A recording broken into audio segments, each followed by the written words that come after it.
Shamim sir রসায়নের বলা যায় একজন বস। বর্তমানে তিনি জার্মানিতে রয়েছেন। তার সাথে দেখা করার সৌভাগ্য হয়েছিল ২০০২ সালে, যখন আমি অষ্টম শ্রেণীতে বৃত্তি পরীক্ষার জন্য কোচিং করেছিলাম। উনি ১ মাস আমাদের পড়িয়েছিলেন। বইয়ের উপর তার যে দখল ছিল, এক কথায় অসাধারণ। পরবর্তীতে তিনি হাজী দানেশ ইউনিভার্সিটিতে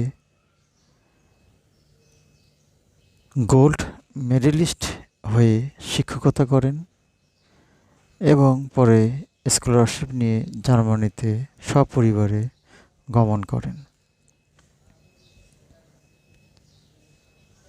এছাড়াও আরও অনেক মানুষের আল্লাহর রহমতে সান্নিধ্য পেয়েছি।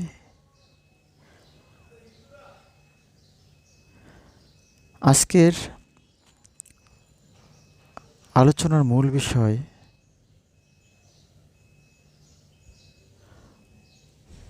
অন্যের ভালো কিছুকে অনুসরণ করা, অবশ্যই খারাপকে পরিত্যাগ করা। বর্তমান সামাজিক মাধ্যম আয় করার অন্যতম একটি উপায়। একটি ছেলে ২৭ থেকে ২৮ বছর বয়সেই তার বাবা মাকে গাড়ি উপহার দেয়। কেউ বা ৩০-৩৫ বছরের মধ্যেই গাড়ি বাড়ি কোটি টাকার সম্পত্তি বানায় ফেলছে। এসবের পিছনে তাদের অনেক শ্রম, মেধা ব্যয় হয়েছে। এই জিনিসগুলো আমরা কেউ চিন্তা করি না। সবসময় মানুষ ফলাফলটা চায়।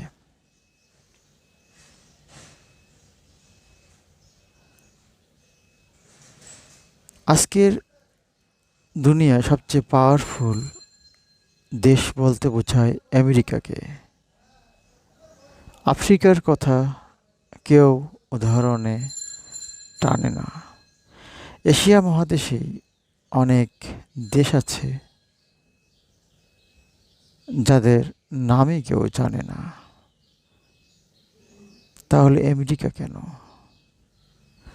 কারণ আমেরিকা অর্থনীতিতে সবচাইতে শক্তিশালী। তাদের এই শক্তির পেছনের রহস্য কি? তারা আর কতদিন শক্তিশালী থাকবে?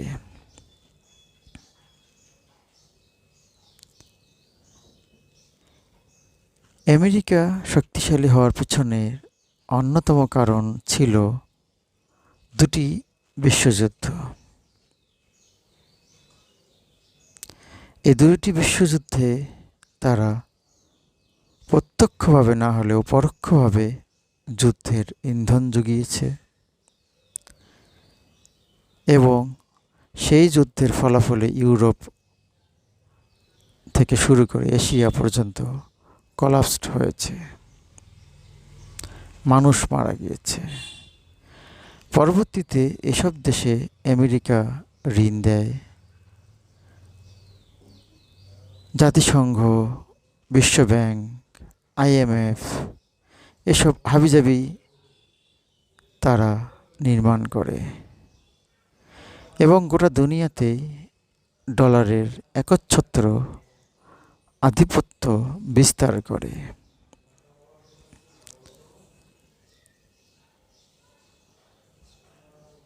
দুনিয়াতে অনেক রকমের বৈষম্য দেখা যায়, কিন্তু অর্থনীতিতে কোনো বৈষম্য নেই।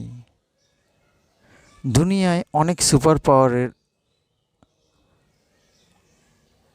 সবচেয়ে বড় সুপার পাওয়ার আমেরিকা নিজেকে দাবি করে। কারণ একটাই, তাদের বানানো কাগজ অর্থাৎ ডলার দিয়ে তারা দুনিয়ায় অনেক কিছু কিনতে পারে। যারা তাদের কথা শোনে না তাদেরকে তারা শত্রু ভাবে, তাদের তারা একঘরে করে রাখে, তাদের তারা বিভিন্ন অবরোধ প্রদান করে। এই আমেরিকার আজকের সুপার পাওয়ার এর পিছনে সবচাইতে যে জিনিসটি কাজ করে সেটা হচ্ছে ঋণ দিয়ে, সেই ঋণ দিয়ে অধিক সুদ নেওয়া।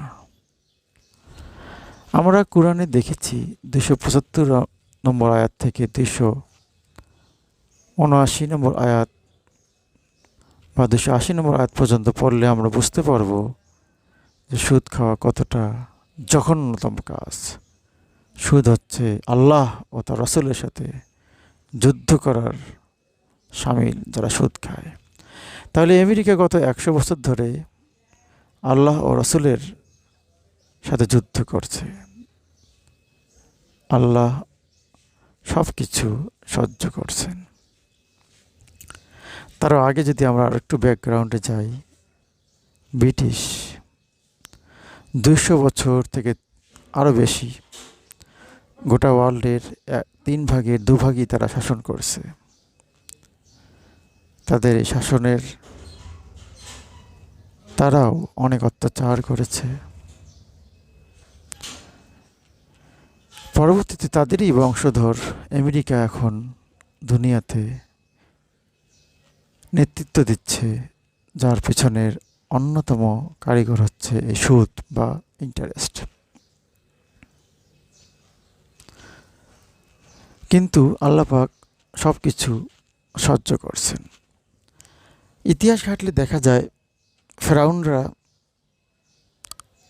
কয়েকশো বছর দুনিয়া শাসন করছিল। এই ফেরাউন আসার আগে আরও খারাপ কিছু জালিম শাসক ছিল, তাদেরকে ধ্বংস করে ফেরাউনরা আসলো। সেই ফেরাউনের উদাহরণ আমরা কোরআনে অসংখ্যবার পেয়ে থাকি। মুসা আলাইসাল্লাম দ্বারা ফেরাউন ধ্বংসপ্রাপ্ত হলো। কারণ ফেরাউন সবসময় অহংকার করত, কিন্তু একদিনে তাদেরকে আল্লাহ পাক ধ্বংস করেননি, অনেক দিন লেগেছে। আজকের আমেরিকা বা ইসরায়েল সব এক ঘরে।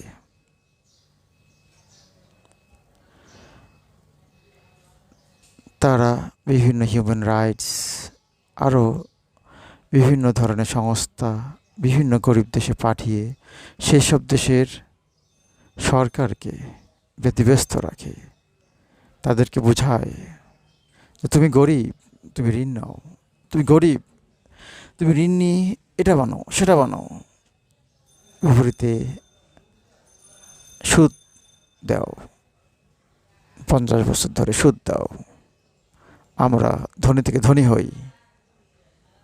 এটাই আমেরিকা ও তাদের দোসরদের কারসাজি। এছাড়াও তারা বিভিন্ন দেশ থেকে ব্রেন, ছোটোবেলায় একটি ইংরেজি টার্ম শিখেছিলাম ব্রেন ড্রেন, তারা বিভিন্ন ব্রেন কিনে নেয়, সেই ব্রেন দিয়ে তারা আবার টাকা বানায়, সেই টাকা দিয়ে আবার তারা ইন্টারেস্টের মাধ্যমে আরও টাকা বৃদ্ধি করে। দুনিয়ায় যত ধনী দেখা যায় বেশিরভাগ ধনী আমেরিকার। কারণ এই যে গরিব তৃতীয় বিশ্বর যে টাকাগুলো, বেশিরভাগ টাকাই আমেরিকায় চলে যায়। এ থেকে পরিত্রাণের উপায় কি? দোয়া, আল্লাহর কাছে দোয়া করা, আল্লাহর কাছে চাওয়া। কারণ একজন মুসলিম তখনই মুসলমান হবে যখন সে হালাল পথে আয় করবে। কিন্তু আজকের সমাজে রন্ধ্রে রন্ধ্রে সুদ ঢুকে গেছে। এই জন্যই আল্লাহর কাছে আমাদের দোয়া কামনা করতে হবে। প্রথম দিকে আমি যে আমার রসায়ন স্যারের কথা বললাম, শামীম স্যার, তিনিও আজকে সেই ব্রেন ড্রেনের শিকার। তার অসাধারণ মেধা, প্রজ্ঞা আমাকে মুগ্ধ করেছিল।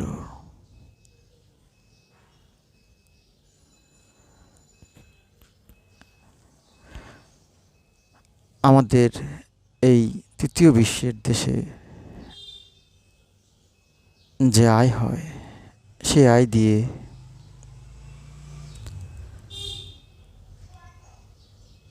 অন্যকে দেখানোর মতো কিছুই করা যায় না। এবার আসা যাক সামাজিক মাধ্যমে আয়। আজকের যারা কন্টেন্ট তৈরি করছেন, দেখা যায় অনেক মুসলমান, অনেক মাওলানা, তারাও কন্টেন্ট বানাচ্ছেন, ভালো ইনকাম করছেন। পক্ষান্তরে যারা নিজের শরীর প্রদর্শন, বেহাপনা, অশ্লীলতা ছড়ায়, তারাও কন্টেন্ট তৈরি করছেন। এছাড়াও হাফ প্যান্ট পরে মেয়েরা ঘুরে বেড়ায়, ছেলেরা টাকনুর নিচে কাপড় পরে বা হাফ প্যান্ট পরে, এসব দিয়ে তারা ভিডিও বানায়, সামাজিক মাধ্যমে আয়ের চেষ্টা করে, নিজেকে ভাইরাল করে। কিন্তু তারা মাঝে মাঝে ভুলে যায় এই নশ্বর পৃথিবীতে কেউ থাকবার নয়। আমার আজকের এই কথাগুলোর মূল উদ্দেশ্য, আসুন আমরা যতটুক পারি ইসলামের দাওয়াত দিই, ইসলাম নিয়ে অনুশীলন করি, ইসলামের চর্চা করি,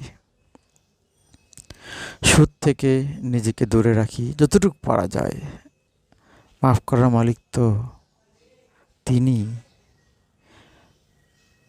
আমাদের একমাত্র উপাস্য আল্লাহ পাক। হে আল্লাহ, আমাদের সকলকে